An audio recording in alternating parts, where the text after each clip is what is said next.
hope you enjoy Rescue Tales in action. Woo!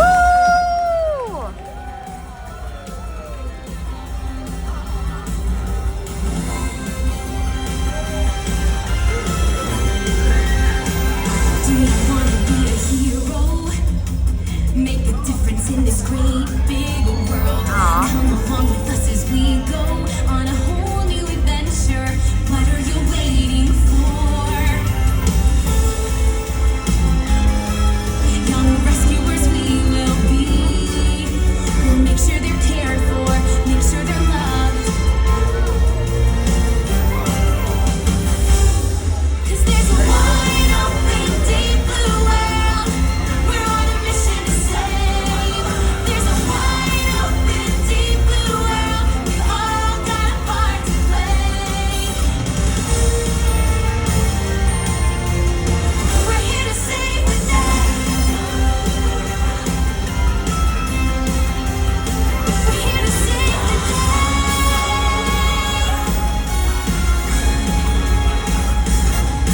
There's a wide open deep blue world.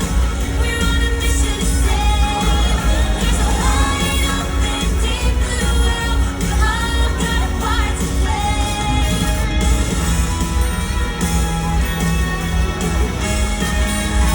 We're here to save the day. Woo! Oh, hey there, everyone! I'm your host, Chris, and welcome to Rescue Tales in Action! Woo! Now, do we have anyone here who absolutely loves animals? Show of hands. Okay, good. Well, you guys are in the right place. Let's try dogs. Do we have any dog lovers out here? Okay, yes, good. Dogs are a very popular one. Now, we're at SeaWorld. How about dolphins? Anyone like dolphins out here? Yes, have you guys seen the baby dolphins? They're really cute. Let's try another one. How about a fuzzy little kitten? I'll raise my hand for cats. They're pretty perfect. Now, what about snakes? Oh, yeah, not a lot of snake lovers. Looks like we got a few fans over here. Well, maybe vultures? Anyone like vultures? Yeah. No, still not a very popular one. And sure, a fuzzy kitten or puppy is lovable, but come on. Who here would want to hug a snake? Yeah, I think our two friends over here might want to. Well, today we're actually going to meet some unexpected animals. And we're also going to go behind the scenes to learn more about SeaWorld's animal care. Now, if you're like me, when you think about SeaWorld, you probably think about marine animals like dolphins and sharks. And it is true, SeaWorld does some amazing work when it comes to helping marine wildlife in need. Our animal care team is on call 24/7, 365. Whether it's a stranded dolphin, a manatee in distress, or a sea turtle release, SeaWorld is there. And believe it or not, at our park in Abu Dhabi, we even have a dedicated rescue program for sea snakes. Isn't that so cool? And we're also researching ways to protect coral and seagrass too. But there's so much more to SeaWorld's rescue efforts than just the animals of our one ocean. For example, the SeaWorld and Busch Gardens Conservation Fund helps southern ground hornbills in Africa, cotton-top tamarins in Colombia, and protecting habitats in Cambodia. Today, we're going to shine a light on some of these lesser-known but vital efforts, and on many of the species of animals within our care. But don't take my word for it. Everyone, please welcome my co-host, Seamus. Hello, everyone. Hi, Chris. How you doing? Doing great. How are you? I'm doing wonderful. I brought some animal ambassadors along today. Are you guys excited to meet some animal ambassadors? Yeah. Yeah. All right. Well, our first animal ambassador is just getting ready for the spotlight. Everyone, please say hi to Ozzy. My friend here is a Virginia opossum, the only marsupial native to North America. Well, hi, Ozzy. He's actually kind of cute in sort of a weird way. Well, Seamus, what is a marsupial? Great question. So marsupials carry their young and nurse them in their pouches, kind of like kangaroos or koalas. Very cool. Also, I see he's got a really neat tail over there. Hey, can we get a shot of Ozzy's tail on the camera? Everyone, please give it up for our cameraman, Gary. Absolutely, Gary. Come on over. So Ozzy has what's called a prehensile tail. It's very helpful in climbing, balancing, and gripping onto various objects. So do they hang by their tail? When they're babies, yes, but not once they're grown up. Awesome. Ozzy might look a little slow and kind of chunky, but these guys are actually pretty fast. They can hit speeds up to 4 miles per hour when running from danger. Wow, well, I think Ozzy might be faster than me. And Seamus, I have the question of the day. I think our friends may want to know, do opossums actually play dead, or is that kind of like an urban legend? Oh, well, let's ask the audience. You guys think they play dead or not? Yes, you guys are really smart. Believe it or not, it is true. If threatened, they will involuntarily enter a state called thanatosis. Wait, Thanos. Like, that Thanos? No, this is not a Marvel movie. No. It wasn't. Thanatosis. It's a state of shock. Their eyes roll back, their tongue sticks out, they go still, and they really look dead. This can last several minutes or even hours. Are these little guys endangered at all? So they're not endangered or threatened, but habitat loss, predators, and disease are real risks for opossums out in the wild. They are incredibly important animals to us, though. Have you ever heard of Lyme disease? Yeah, that's the disease caused by infected ticks, right? Yeah, you got it. And Lyme disease is extremely dangerous. Fortunately, opossums help us out, though, because one of their favorite food items is actually Ticks? ticks. You got it, yeah. So they help keep the tick population under control, and in doing so, help protect us from disease. Well, Ozzy, eating ticks does sound kind of gross, but we appreciate the efforts, of course. What do you say, everyone? Let's give it up for Melissa and Ozzy. Hi, I'm Justin Zimmerman. I'm part of the SeaWorld Coral Rescue Team. I'm one of the biologists who works here at the SeaWorld Coral Rescue Center. We take care of around 900 gene-baked and rootstock corals. The corals are very delicate animals, so they require a lot of water chemistry, a lot of husbandry. We do water testing daily. We even change the lights to create their natural seasonal changes. Corals are animals, and they require feeding. They also get some energy from the sun, so we monitor their lights. The baby corals, when they're born here, are very small, very delicate. The eggs are very, very tiny. We actually have to have each biologist take care of each coral individually. So we make sure that the piles stay clean, the baby coral grows. It takes about 1.5 years to grow a baby coral to just over 1 inch. The ultimate goal of this project is to replace the corals back in the ocean. So neat. Thanks, Justin. All right, you guys ready to meet our next animal ambassador? Woo! All right, Seamus, who is our next guest? Well, our next animal ambassador is one of Florida's most famous residents. Everyone, please say hi to Bayou, our 1-year-old American alligator.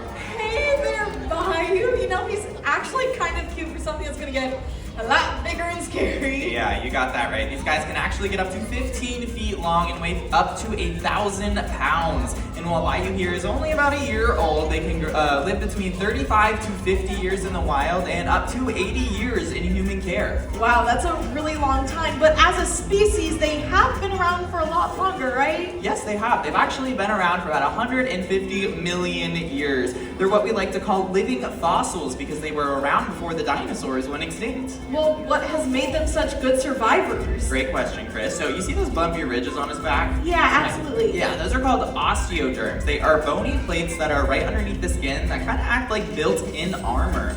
Also, when they are mature, they do have enough bite force to crush bone. Okay, well, I see why they're apex predators. And mentioning that jaw, I see he's got a lot of little teeth. How many do they typically have? Yeah, so they have about 80 teeth in their mouth at any given time, and they go through a lot, about 2,000 to 3,000 in a lifetime. Wow, okay, so a lot of tooth fairy visits then. Now, do these little guys have any help growing up?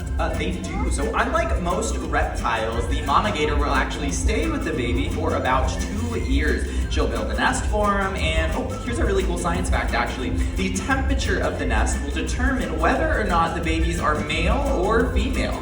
I'm sorry, the temperature of the nest? Seamus, please explain. Absolutely. So if the temperature of the nest is below 86 degrees, they're mostly female. And if it's above 93 degrees, they're mostly male. So the ground pretty much decides. That's pretty wild. Yeah, it really is. Oh, and here's something else. Back in 1967, these guys were in danger of disappearing forever. They were placed on the endangered species list due to overhunting and habitat loss. Well, obviously these guys are still here, so what changed? So thanks to 20 years of strong conservation efforts, these guys were taken off of that endangered species list back in 1987. The same year, they were made Florida's official state reptile. Well, that's fantastic to hear, and I also assume we're all learning to live alongside them.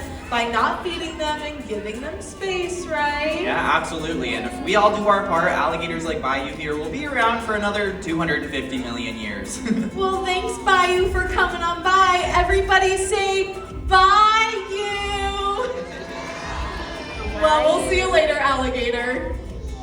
Now, while we wait for the arrival of our next guest, I'd love to give you guys a behind-the-scenes look at SeaWorld's Animal Commissary. That's right, that's what we call the place where our experts prepare the food and diets for all of the animals in our care. Hey, Kai, can you link us over to the commissary, please?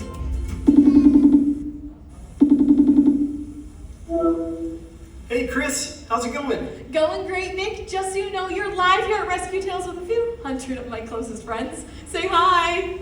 Oh, hi everybody. I'm sorry, I didn't know I was going to be on camera, otherwise I would have done my hair. No worries, you look great. I just want to share some information about one of the coolest, busiest, and most important parts of the park. Glad to help. What do you want to know? You and the team have so many animals you have to take care of and feed every day. It must be a lot of hard work. How do you guys get it all done? Yeah, it is a really big job. Every single animal here in the park, they have their own unique diet, and that diet is weighed out every single day to make sure they get the right amount of fish. We also want to make sure that we're giving them the best quality fish, so before it's ever fed to an animal, we check it 5 times a day. Oh, Chris, I'm really sorry. Florida Fish and Wildlife, they're calling me right now about an injured manatee. I gotta go. No worries, Nick. We'll see you around the commissary. Well, I did say they're one of the busiest parts of the park. All right, Seamus, we got another animal ambassador coming out. Who's next? Yeah, so our next animal ambassador is coming out right now. This is Biscuit, our 1-year-old prehensile tailed porcupine.